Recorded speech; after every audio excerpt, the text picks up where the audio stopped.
they need to make it with a. Oh, I had a choice to leave the meeting then, Alba, and I could have just Oh no, don't sneaked off. do that to me. I would have to retract all the lovely things I've said about you. Because I don't know what you're going to ask me. So yeah, so guys, I met Ali a few years back now during a networking event, well, networking group. It was in a networking group in King's Cross. Mhm. And yeah, and I was quite intrigued. And at first, Ali said, "Well, I've got a photographer," so I was like, "Well, fine." And then I got to eventually take some photos for Ali and listen to what she had to say. Got very intrigued, and actually, because I was so intrigued, I just actually went on one of them, did a bit more work, and I absolutely love listening to what Ali says. I love seeing the transformation in all the coaches who attend her courses. That's why I thought I need to introduce Ali to more people from my circle. But Ali, so tell us, how did you get into coaching? How did Ali Stewart and Co. started? Ali started. Oh, that's really curious. We had an office in Salisbury many, many years ago, like 100, it feels like. We had set up a management consultancy, and a new associate coach that wanted to work with us came to our office, and he bounded down the corridor and he slapped a book in my hand upside down and said, "Hello, Ali, I thought you'd like this." And I thought, I have never met you before in my life. How can you possibly know what I would like to read? And I really didn't want this book at all. Anyway, I got over myself after he'd gone. And I turned the book over, and it said, the title was Be Your Own Life Coach by Fiona Harold, who at the time was the self-styled Queen of Life Coaching in the UK. And I read this book and it just spoke to me. I thought, I've been coaching all my life. I didn't know it had a name because this was a long, long time ago. And then I went on coaching accreditations, got myself qualified, thought this is what I want to do. And then because I'm accredited in a great many psychometric tools, having worked with a chartered occupational psychologist for 30 years, he kind of sent me off down that track. We came across a tool in 2003 called Insights Discovery. And I thought it was just another tool to add to our kit bag. And this was like at the same time I'd been given this book. And I went off on the accreditation thinking it's just another tool to add to our kit bag. But it blew me away. It absolutely blew me away. And I thought, actually, with now being a coach and with this tool, I can change so many lives. And have. Well, yeah. Because it is just beautiful. But all the time I was working with Derek, the psychologist, all the time this was going on,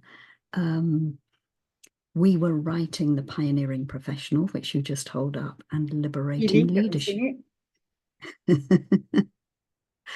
Because we had clients like Gillette and Vodafone, the Foreign and Commonwealth Office, so big public, big private sector organizations, and a load of little organizations up and down the country.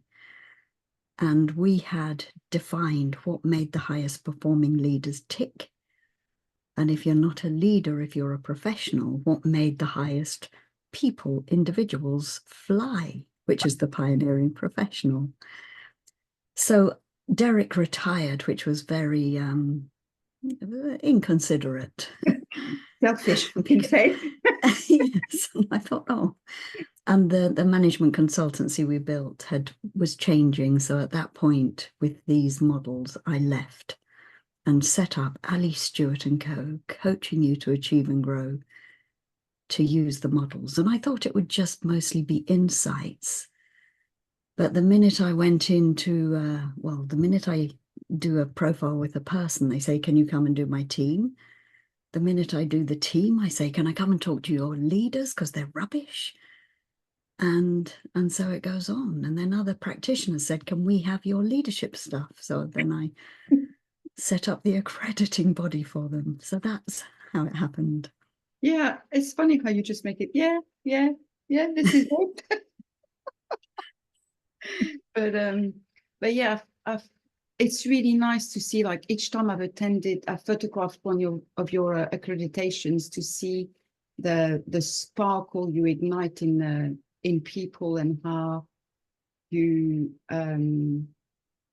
help them reach a better side of themselves. And one of the key things that well, there's many, but one of the key points was when you started to talk about as well about understanding yourself and others. And I think it goes with your whole philosophy, and the fact that what you do helps to create a more harmonious world. So can you tell us a bit more, go down into the understanding yourself and others? Absolutely. So this is where the insights tool comes in really handy, because it is the perfect mirror to hold up. First of all, to see what you're really like. And then so you get to understand the behaviors that drive you, and also those behaviors that drive you mad. But you can only recognize those behaviors in others if you can recognize them in yourself. Otherwise, they simply wouldn't be visible in others. So those very behaviors that annoy you, that other people display, are actually part of you as well. So once you understand all that, and then use our beautiful principles of positive regard and genuineness. So every person is beautiful and unique. And if we can help people to just be more understanding of difference and stuff, it just really helps. But if you can play to your strengths and help others also play to their strengths, it creates a better world. Yeah. And I also loved, I mean, I know you've really helped me in a way, not even on a work level, but on a personal level as well, understanding how, more about my personality has helped me to understand that what I express might not be in the right way, depending on who I'm talking to, like talking to my child. If I'm expressing something that is vague, I get no response, because vagueness doesn't say anything to Jordan. And therefore I'm frustrated because I don't get anything happening. And then Jordan is frustrated because I'm not giving any defined response. So by listening to you and working with you, you've really helped me to move on. And I think Jordan's probably a bit grateful as well that we don't argue as much as we used to. But the other thing that I wanted to mention is, what surprised me was when I saw the coaches attending your accreditation and their reaction when you gave them the mirror. That was the actual mirror. The actual mirror. You see them like, oh my God, yeah. So what got you to decide to use a mirror to Well, this is set in the context of giving feedback, and we at that point in the program would have been talking about conditional feedback. And in the leader's kit bag, it's quite all right to give negative feedback if it's conditional. It wasn't so good because, and this is what I need you to do better, or it was really good because of this thing. Because if you just say to somebody, oh, that was a great presentation, the person's thinking, oh, they must have loved the content, the way I did things. Actually, no, the way it's because you made eye contact with the audience. So if I now can tell you that really clearly. So then to set up the whole giving and receiving feedback session, having done that little session on conditional feedback, I give the whole group an envelope with their name on it. So I put it down on the table in front of them, and nobody's allowed to touch their envelope till everybody's got it. And I say to them, okay, I have identified a really important person for each of you that I want you to give one piece of positive conditional feedback to and one piece of negative conditional feedback to. And they all go, oh, who's she identified for me? And then they open their envelopes, and inside is an actual mirror. And they open it and they go, ah, ha, ha, very funny, Ali. I say, yeah, it's very funny, but it stands up beautifully. And now you've actually got to do the exercise. Because until you can look at yourself in the mirror and give yourself positive conditional feedback and negative, what gives you the right to give anybody else feedback? Yeah. And some leaders can't even look in the mirror. They actually can't look in the mirror. Yeah. Yeah. And what's curious, they say, oh, do we have to do it out loud, or do we do it to ourselves? I said, I don't mind as long as you do it. And what generally happens is they start writing on their pad because they don't want to get it wrong. And I say to them, how often do you give your members of staff that amount of attention to actually write down what you need to say to them? So it's a really good lesson. And most of them, when I ask, they say it's a lot easier to give themselves negative feedback than positive. And And we need to change that. We need to change that self-talk. If we're kinder to ourselves, we're going to be kinder to other people. Yeah, that's true. And so it triggered quite a lot of emotions as well for a lot of them. It does. Yeah, There was one leader who cried, and actually that now is a coaching conversation because that indicates low self-esteem. Yeah. Yeah, no, that was quite something. Another key word that I keep banging on about, and I mentioned when I was in Ireland, and I was like, oh, Ali, the word is explicitness. Because like it's not obvious. And I know that you teach this in your leadership program.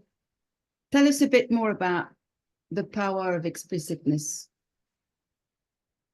Well, we call it the most underemphasized skill because people don't often talk about it. And especially in this country where the kind of British way is kind of stiff upper lip, or we chuck them in at the deep end because that's the way we were treated. But a little bit like you were saying with Jordan earlier, if you're vague, Jordan doesn't know where to go. With that. You might say to your child, tidy your room. And then you go into the child's room half an hour later and things are still all over the place. And the child says, but I have tidied my room. Because unless you say to them, by tidy your room, I mean, put your toys away in the toy box, make your bed, put your clothes away. I don't want to see anything on the floor apart from your shoes. And then they know in your model of the world what tidy is, because in their model, they've just shoved a few things to the side and they think it's all right. Mm. And it's the same with in work situations. You know, a leader said, oh, can you use your initiative? What does that mean? Mm. What am I looking like? What am I doing when I'm using my initiative if I am your staff member? Sorry, I don't know why I'm flashing here. Because you're special, Ali. So you are lovely, Alban. So by being explicit, stating what we want and what we don't want from the person we're talking to, kind of helps us to get our message across and be understood. And then there's no problems after that because everyone knows where they stand, kind of thing. Yeah.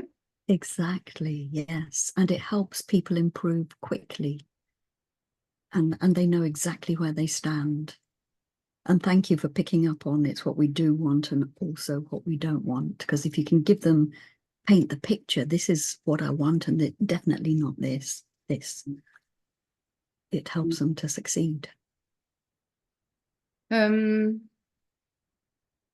thing I wanted to ask you about, can you tell us a bit more about, sorry, we've got a guest. Can you tell us about personal power? What is personal power? Because I think it's quite a strong and important concept as well. Well, I would love to hear from our lovely guests here, Lisa and Keely. What do you, when you hear the words personal power, what does it mean to you?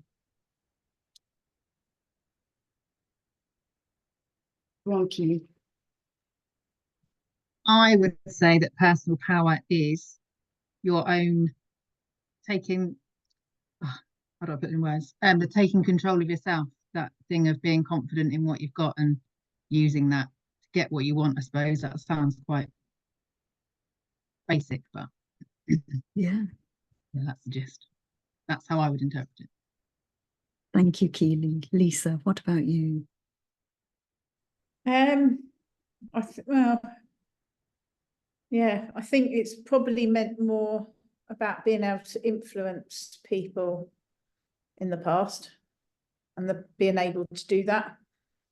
Hopefully it was in a positive way, but yeah. But I think as well, I don't know, personal power, I think it's quite a positive term, I think. It's, for me, it's thinking about, what skills and abilities I've got that, are kind of my powers over, But beyond that, I don't know. But probably more about influencing people. Yeah. But hopefully in a good way and not a bad way. Always, we hope it's in a good way. Thank you, Lisa. Yes, so it is this sense of groundedness, this sense of self. You know who you are, and you have power, the power to influence, irrespective of your position in an organization. It's that sense that you've slept well, you feel well, you're in good space, so it doesn't matter what life throws at you, you're still going to just be your authentic self because you know who you are. You know you're not going to be thrown off course because you've just got this sense of groundedness. And if ever you lose it, you know about it, don't you? Because you kind of feel on the back foot. You feel as if you don't have all the information. You feel troubled. And the only way to get that back is to just stop, to breathe, make sure you're sleeping properly, drinking enough water, all that kind of self-care-y stuff, because just standing in your sense of personal power then exudes confidence and warmth and love to other people.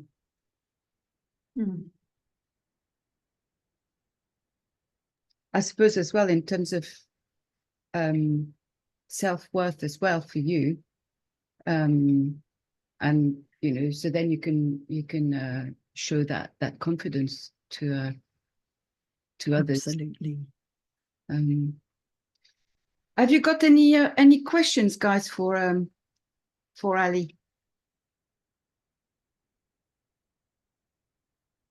Keely, what's your oh yeah, and I forgot to say as well. Okay, so do you think there's anyone that can't be coached? I do. You have to be willing, you have to want to be coached, So some people, you can take a horse to water, but you can't make it drink. So technically, yes, anybody could be coached, but there has to be a willingness. Okay, and what would you say if I talk to a lot of the members here at the workshop, and quite often I know, I quite often think they need that, but what what are the signs you would look out for to, if you were looking for potential clients, of kind of to know that actually they would benefit from it, even if they don't realise it yet? What would you be looking out for? Or what sort of things do you normally hear from people that need it and don't know it yet? Well, if they're struggling, if they're just generally struggling to get where they want to be, if they're struggling with their people, most leaders find managing people their biggest headache. Because they don't go into business to lead people. They go into business because of their skill or their specialism or their entrepreneurial flair. So it's those people you hear that are, you know, troubled by staff issues, like staff leaving or sickness, or they don't want to sit next to each other anymore and they used to be fine. It's those kind of things going on, or just people who are really wanting more out of life, to be more fulfilled. A lot of the people I coach are kind of got this burning desire to succeed, and they really try and, you know, they build their companies, they build stuff, they perhaps leave a trail of dead bodies in their wake, failed marriage, failed staff behind them. And but they don't achieve that fulfillment. They've got money, they've got success, but what is life all about?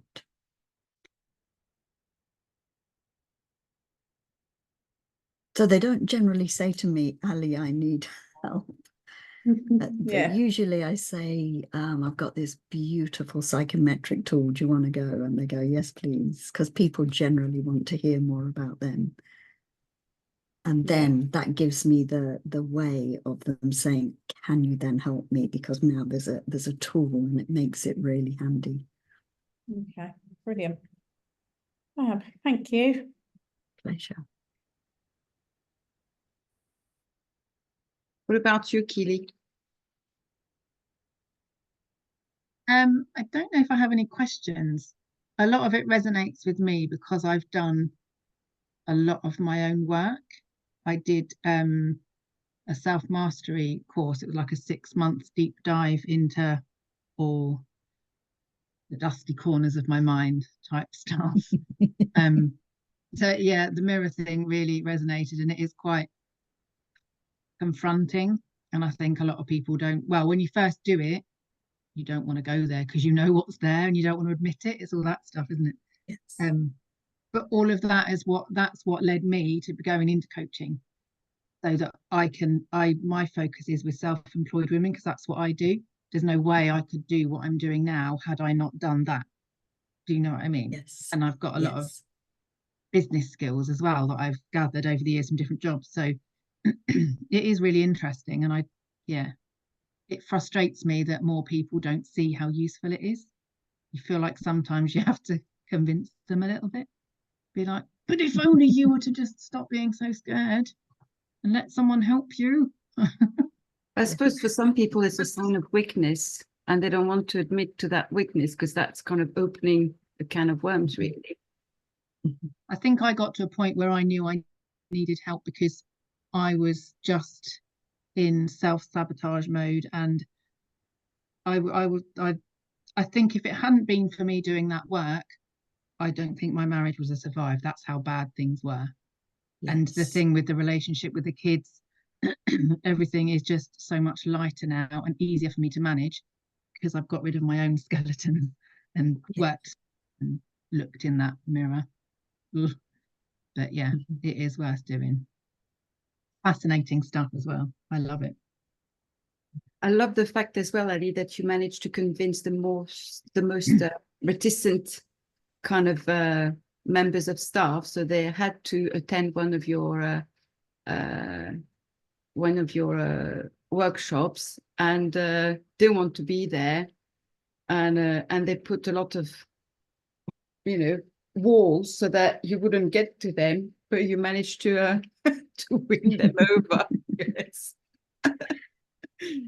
Well, that wasn't hard, Alba. Because this poor chap I had expected the director to be coming on the programme in London in a cold January morning. But he'd sent his second in command, but he'd only told his second in command on the Friday that he was attending the 3-day training with me in London, starting on the Monday. And he'd had to complete all the pre-work, which is 4 online questionnaires, and be in London, and he lives in Bournemouth. So he was not happy. I could imagine. Wow. That's because naughty, he'd isn't been it? told to go on the training, and he had run from Waterloo with his bobble hat and his coat, and he sat there with his bobble hat and his coat on. He said, I don't want to be here, I'm Mr. Angry. He didn't say I'm Mr. Angry, but that was his whole persona. Probably and easily tell, I would imagine. But I just said, I totally understand how you're feeling, because if I had been in your shoes and told to be here this morning, I would be also extremely unhappy. So I think it's just connecting with them where they are. Yeah. So, however, now that you are here, there might, do you lead people? Yes, I do. Well, there might just be some really helpful things for you if you're willing to listen. But also, if you just want to go, that's entirely up to you, and I don't blame you at all.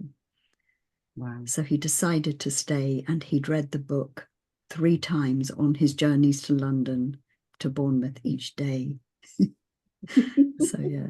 Oh, beautiful. And are you planning new workshops or accreditations in the future? Can people have access to you if they're individuals? Or if they're individuals, yes, we have a beautiful path for them now, rather than, we were running 3-day accreditations, but that wasn't helping coaches or trainers to really know what to do with the material once they'd got it and deliver it beautifully. So now we've got more like a 9-month path for them to come on. Actually, let's just build you and build your business at the same time while you come on this program with us. So a little bit like that deep dive you went on, Keely, for that kind of mastery. As well. Maybe if there's something that you can share with us, Ali, then I can put it in the group as well. I've put your details in the chat. I will put it in the group again. I've added the links to the to the book. Oh yeah, and the thing that I got as well, I love. The way is forward. Dreams come true with action. Ali Stewart. So thank you so much. Have you got any more questions, guys? I think I'm okay for now, but I will be looking up the books. I do love a book. Oh, I can actually, right. This evening, Keely, I'm bringing them so you can have a quick. Oh, I'll have a little quiz. A little quiz. Good idea. Yes. Right. Thank you. Oh, bless you. And then and if you want to share stuff with the workshop as well, Lisa, you're more than welcome. But I so appreciate your time, Alex. I know you're really busy and absolute pleasure. It's lovely to talk to you. And if Lisa and Keely as a gift would like to try the Insights questionnaire and have a beautiful profile, I'd be very happy to do that for you. That'd be amazing. That sounds interesting. You'll love it. Yes, please. Well, if I send you the link, Alban, you can share it with these lovely ladies, and then. I think it's a yes, please. I'm not quite sure. Depends what it comes back with. It's going to be amazing. You'll feel like Ali's been in your head and that she's known you forever, and you'll be like, how's that possible? And then I'll be like, just get on with it, woman. You know what you need to do. Stop being a worse. So thank you for that. You'll love it, and it will guide you for your future as well, make you think, and you'll see others in a different way as well. So all positive stuff. Lisa, the workshop, they won't recognize you. Yeah, bring it on. Who is this woman we used to know? She's Yeah, no standing in regret. the power. Yeah. Very Be good. good. Right. Thank Well, you have a so wonderful evening, ladies. Sorry, Thank you I've so you. much for your time, and yeah, I'll share the recording, and yeah, thank you, and I'll see you all very soon. Thank you. Au Thank you. revoir. Bye bye. Bye.